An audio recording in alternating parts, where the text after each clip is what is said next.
Ikala, narabuta. Muna ito sa diya, kay magampo pa ta. Sa ngalan samahan, sa anak, sa Espiritu Santo. Amen. Amahang Diyos, sa imong presensya, kami nagatindog karon, nagapasalamat sa tanan.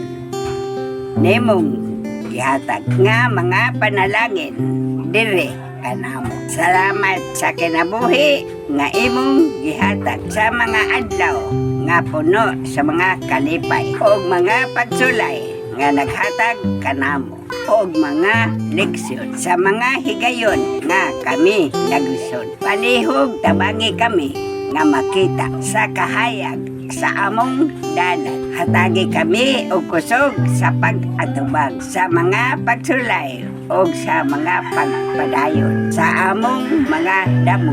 Ipadayon ang imong gugma sa among kasing-kasing aron kami magpabilin positibo o mapasalamaton Ginoo sa panahon nga kami nanginanglan o giya. Ipakita kanamo ang imong dalan. Tatagi kami og kahibulongan nga paglaom o pagtuo nga bisan unsa pa man ang among giatubang. Ikaw kanunay magpadayon sa pagtabang kanamo sa tanan nga mga tawo nga among gihigog mo. Padihog Ginoo, protektahe sila o katagi sila sa imong mga panalangin. Salamat Ginoo sa imong walay katapusan nga gugma o grasya. Sa ngalan ni Jesus, Amen.